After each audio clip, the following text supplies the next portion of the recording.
عرض سلام و خسته نباشید. ببینید بچه ها، در این توتوریال ما میخوایم یک آبجکت متغیر به همراه فیزیکش رو داشته باشیم در محیط تایفلو. خب در ابتدا من از استاندارد تایفلو رو ایجاد میکنم در صحنه و از آبجکتم یک کپی میگیرم به این صورت. دقت کنید که نامگذاریش رو به صورت صحیح تقریبا وارد کنید، چون که بعداً ما احتیاج داریم که مرتب باشه، چون که میخوام در ایونت های تقریبا زیاد سلکتش کنیم. ابتدا من یک اسفیر خلق میکنم و یک عدد نویز با اسکیل 10 بهش میدم و در تمامی محورها عدد 5 رو وارد میکنم و تیک فرکچر رو میزنم. یه آبجکتی به این شکل میخوام از بولیان استفاده کنم. از اسفیرمون یه کپی میگیریم، یه کمی بزرگتر تو همون ناحیه‌ای که مد نظرمون هست پروبولیان میزنم، روالت موو. دقیقا یه خوردگی به این شکل داشته باشیم.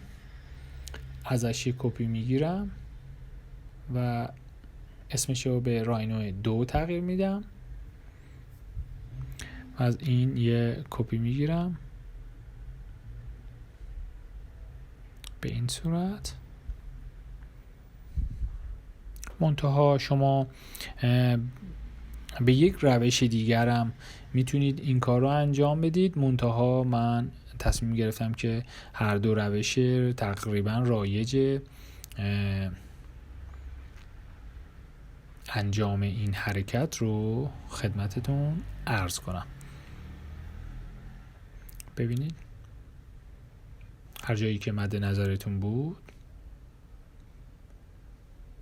بولیان میکنم، اسمش رو تغییر میدم،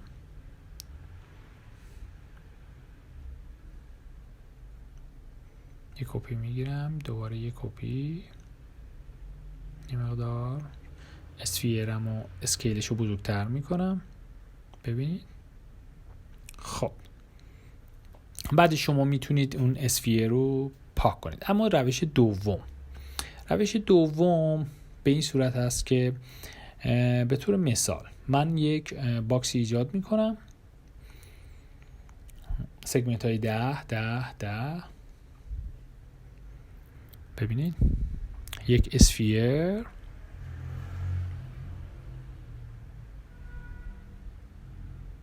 به طور مثال مثلا اینجا پروبولیان میزنیم،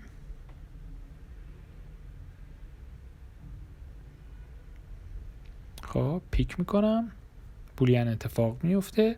اما میخوام یک ورییشن در حقیقت ازش ایجاد کنم، کافیه کپی بگیرم، توی بولیان اوپرند میبرم رو حالت اوپرند، اسفیر ما مشخص میشه، جابجا میکنم هر جایی که مد نظرمون بود، بعد میارمش رو حالت ریزالت و به همین راحتی.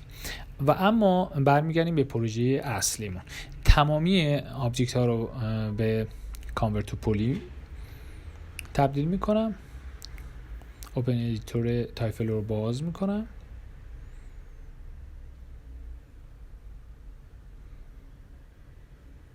خب با برث آبجکت شروع میکنیم، پیک میکنیم آبجکتمون رو، یه نمونه‌ای برای ما تایفلو در حقیقت میسازه.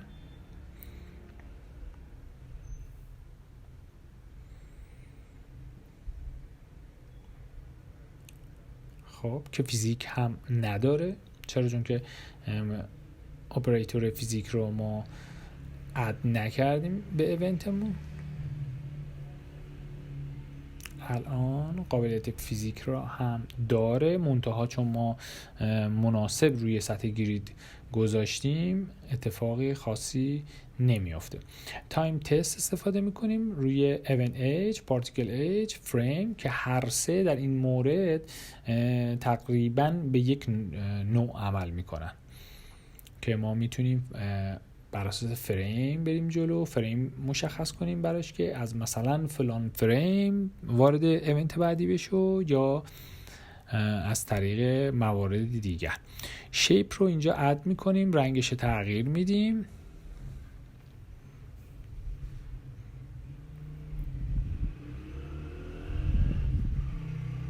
میذاریمش رو حالت رفرنس نود.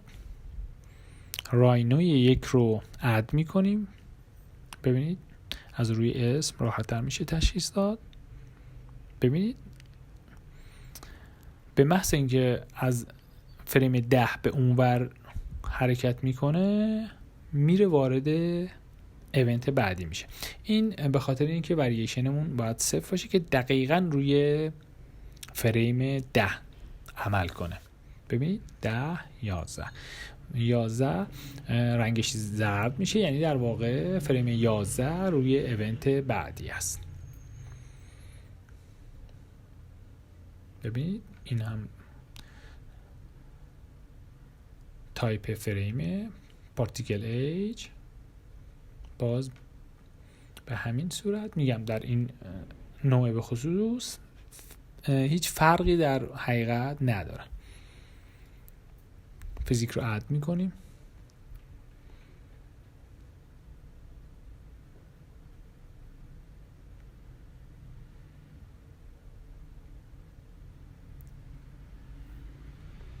اسپید رو ببینید یه تکون ریزی خورد به خاطر اینکه قدرت اسپید ما زیاد نیست. ببینید میتونیم حتی دیرکشنش هم براش مشخص کنیم که ما روی پارتیکل Z میذاریم. ببینید یه چنین اتفاقی میفته. میتونیم حتی نویز هم اعمال کنیم. حالا وریشنش رو روی 0 میذاریم و قدرت اسپیدمون رو بالا میبریم. ببینید یه مقدار به این شکل. روی حالت پارتیکل وای که میذاریم این نتیجه رو به همراه داره.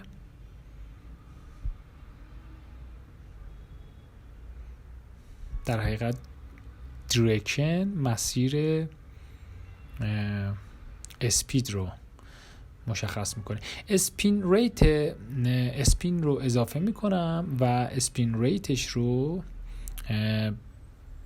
روی حالت 360 میذارم که یه چنین علاوه بر اون سرعت یه چنین اسپینی هم به همراه داشته باشه. و تایم رو اضافه کردم، روی 20 میذارم که یعنی از 20 به اون ور وارد ایونت بعدی بشیم که کل ایونت رو من کپی گرفتم و پیست کردم و الان میرم فقط شیپ رو در حقیقت تغییر میدم.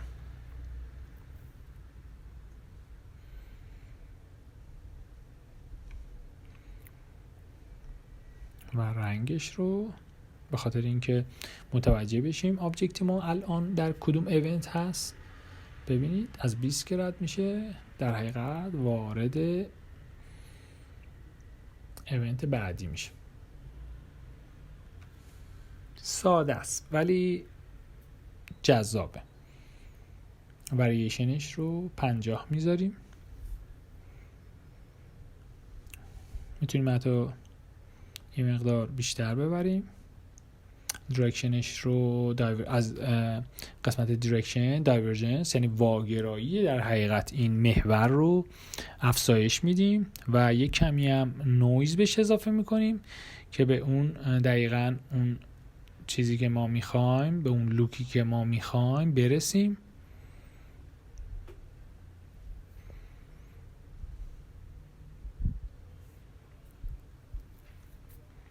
اسپیدش رو من 1 کردم که یه مقدار از مرکز سینمون زیاد دور نشه.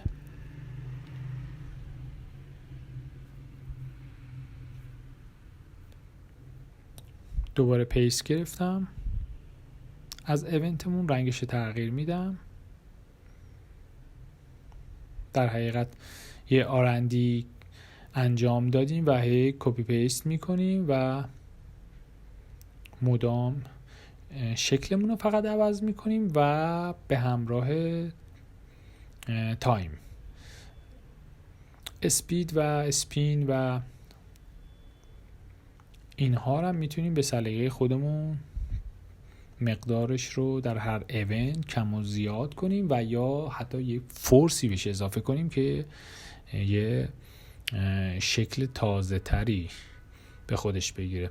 اسپید رو در این ایونت ما افزایش میدیم، دایورجنس واگرایی رو 0 میکنیم و نویز رو هم 0، ورییشن رو 0.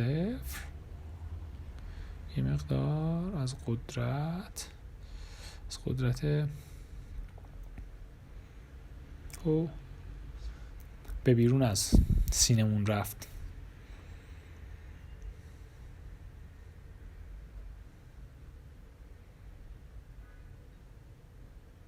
ببینید جالبه که فیزیکش در لحظه محاسبه میشه.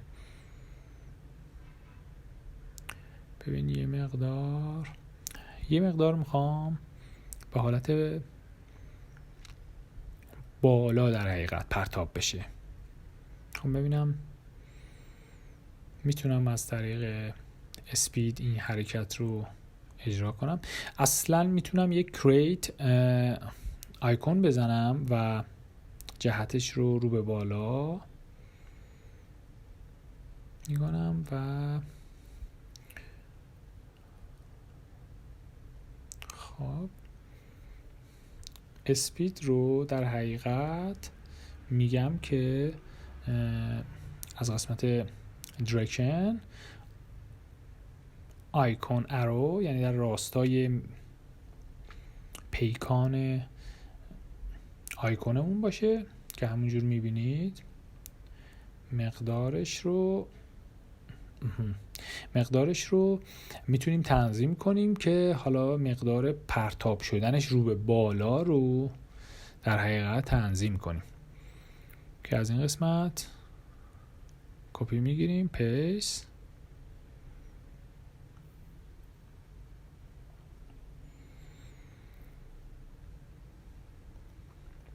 از قسمت تایم تست تایمش رو روی 40 میذارم، رنگش رو تغییر میدم،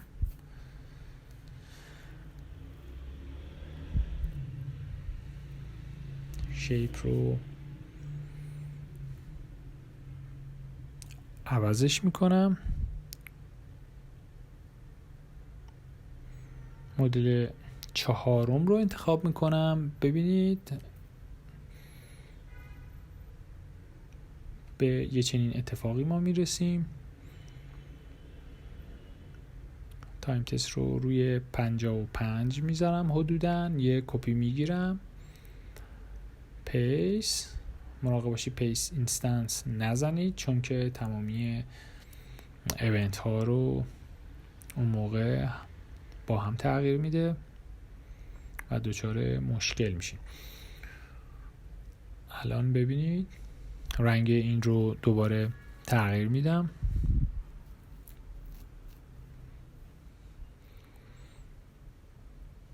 ببینید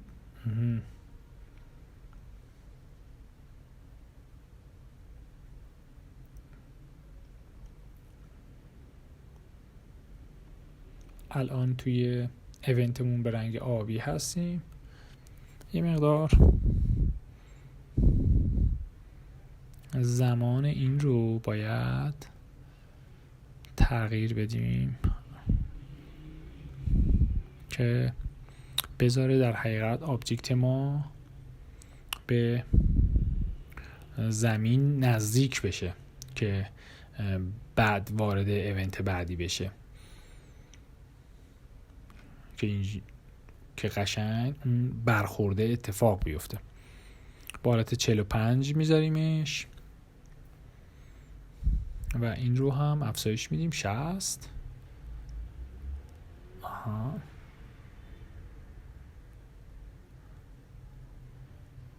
خب ببینید اینجا دیگه این راینوی تخریب شده ای ما در حقیقت میافت و از این قسمت ما این رو چون قبلی 60 بوده این رو یه چیزی فراتر از 60 انتخاب میکنیم. به طور مثال من عدد 105 رو انتخاب کردم. منتها میخوام این ایونت آخری یه کمی متفاوت باشه. ورنوی فرکچر رو اد میکنم. ببینید اتفاق کلا اصلا یه چیز خیلی ساده ایه منتها کاربردیه. شما میتونید با خلاقیت خودتون در حقیقت یه حرکت جالب تری بزنید. ورنوی رو پوینتش رو عدد 20 میذارم، یعنی به 20 تیکه تقسیم بشه.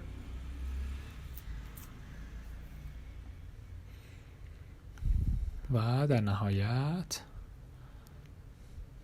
تایفل رو سلکت میکنم و یه کالر یک دستی بهش اد میکنم از طریق متریال و ببینید هلپرامو خاموش میکنم که راحت تر بتونم ببینم.